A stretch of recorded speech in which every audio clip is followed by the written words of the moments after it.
I'm Corbett Wall with DV Auction, here with your feeder flash for Friday, June the 13th, brought to you in part by ProBack by Bimeda. This year, set your calves up for better success by strengthening your vaccine protocol with a ProBack vaccine. Other killed vaccines don't even come close. For more information, go to BimedaBiologicals.com. Also, Unionville Livestock Market in north central Missouri and Creston Livestock Market in south central Iowa. Unionville is getting ready for their big Customer Appreciation Day barbecue sale coming up on June the 24th. They're going to have all their best consignments of cattle for the summer there, and it'll be a big sale. Don't forget, June 24th at Unionville Livestock Market.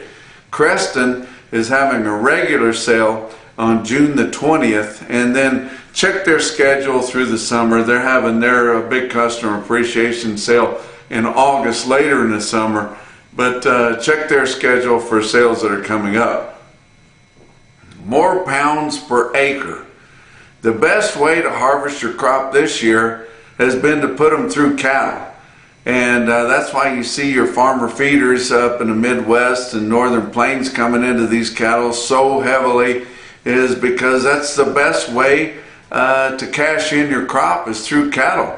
These pounds are worth so much money, and I tell you what, there's no other way to get more money for your cattle. There's no combines for the wheat crop here in the Texas Panhandle. There's no combines that I've seen running through the Texas Panhandle, and that's not unusual because usually our yields are typically not good in this part of the country, in the Texas Panhandle, but in other places not so much either.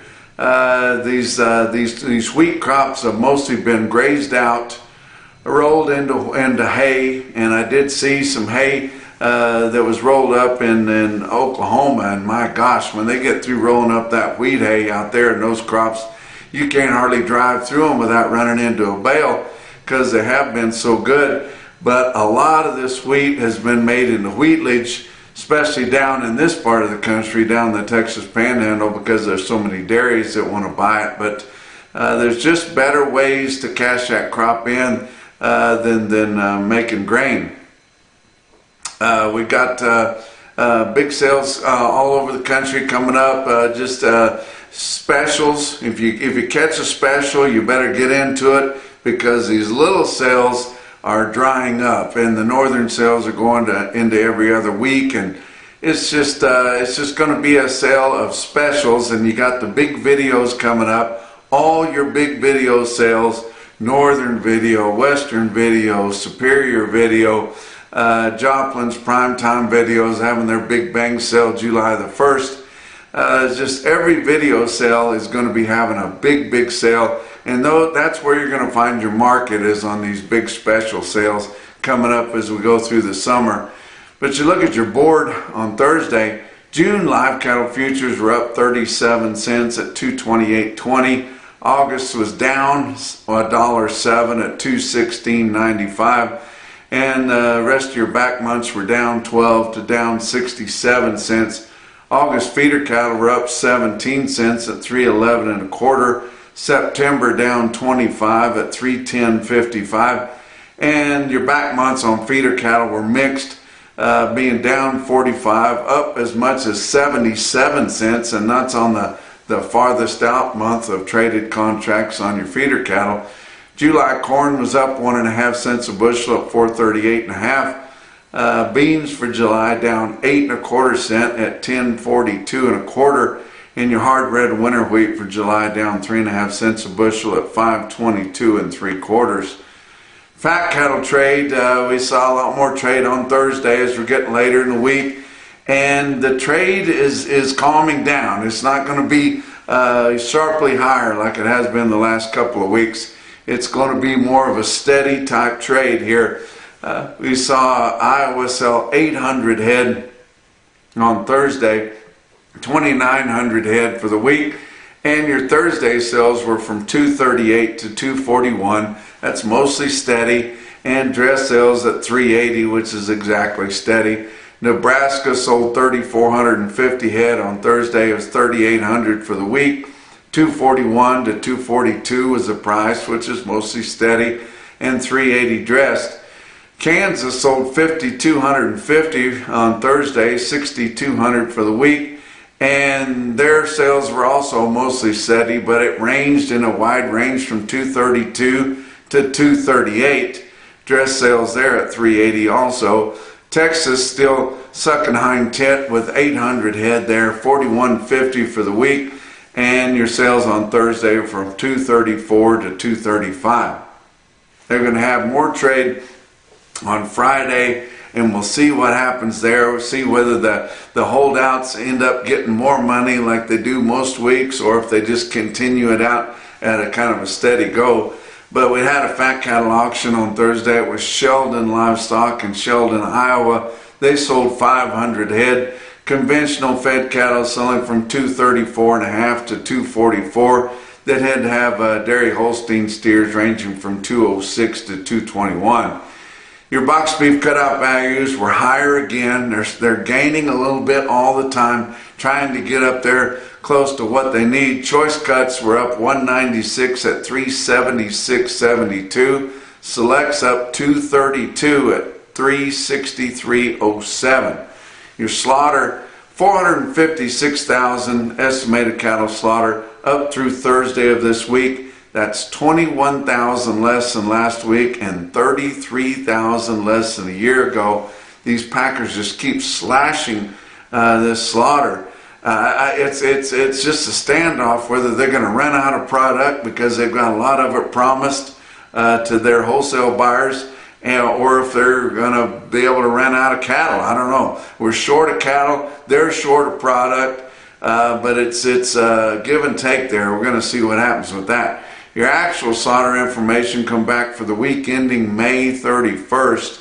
Had your average dressed steer carcass weight at 940 pounds.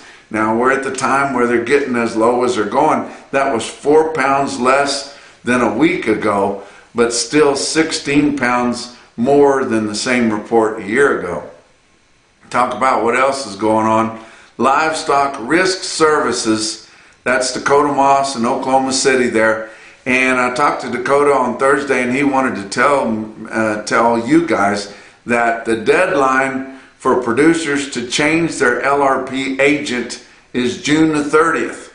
If you're not happy with your LRP agent, you can switch from one to another before June 30th, but after that, it's cut off, guys.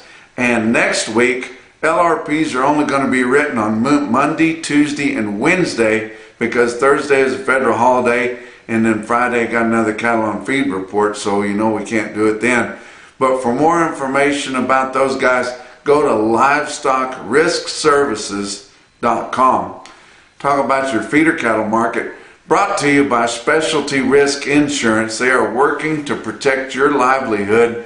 Your real-time index, late on Thursday after all your sales had pretty much closed, was sitting at 315.31. That was up another $1.02. So we had a couple big specials there on Thursday. So good market there, and it raised your index level a little bit. Your latest CME cash feeder cattle index is right in there too at 315.85. They're going to have a big special at Burwell, Nebraska, Burwell Livestock Market. They're going to have replacement cows, and they're going to have a big feeder cattle special. Be sure to get on to DVAuction.com and check out Burwell Livestock Market. Your big sales happened on Thursday. Winter Livestock in Pratt, Kansas had 2,500 head. Your market, they called it steady to $4 lower, but they still had some stick out prices on some thin loads of yearling feeders there. Had a load thin flesh steers there, weighed 65 head of them, weighed 875. Bring 322.50, and that's nothing to sneeze at. Enid Livestock Market in Enid, Oklahoma had 3,100 head for their sale. The market was $5 to $15 higher, and they were your Superior Steel Sales, Superior Standard livestock equipment stick out sale of the day. Check out these big quotes on this automated market report from Cattle Market Central. You see your best tested weights. 168 head of 6-weight steers average 648 at 351.21. 732 head of 7 weights average 777 at 316.44. There were 544 head of 8-weight steers in Enid. They averaged 840 at 313.99. And 729 head of 9-weight feeder steers, Enid Livestock Market, Enid, Oklahoma. They averaged 943 at 295.30. They had one large group or large weight group there of heifers. 204 head of 7-weight heifers averaged 735 at 299.43. Big time sale there at Enid, and they've got the stick out sale of the day. I'll give to you later. Mitchell Livestock Market in Mitchell, South Dakota had their big barbecue special. They had all-time highs for the barn set through there on 6,500 head. It was a big sale.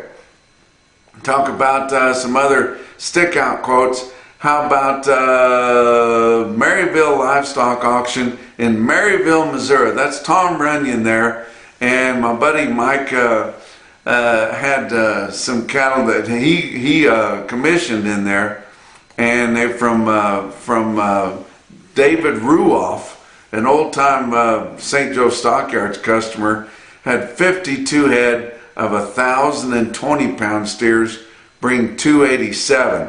I want to tell you about a market I don't talk about very often, but they are a DVAuction broadcaster, and it's a going market. Cattlemen's Livestock Exchange in Cord, Arkansas. They sell 63 steers. They normally sell them one at a time, but they sold 63 steers, weighed 862 at 304.50 in Arkansas, guys. That's a big time quote.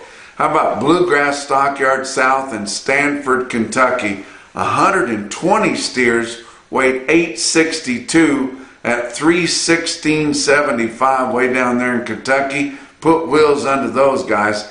How about Ogallala Livestock Market? And that was in Ogallala, Nebraska. They had a big sale, 6,700 head, and their top quote was a load of 1,057-pound steers that bring 298.50. But the most impressive quote that I saw anywhere on Thursday in your Macrocin, no BS, top quote for the day, did come out of Enid Livestock Market in Enid, Oklahoma. Dakota Davis is doing such a good job there. He had 50 head of 909-pound steers, bring 315. And that's your feeder flash for Friday.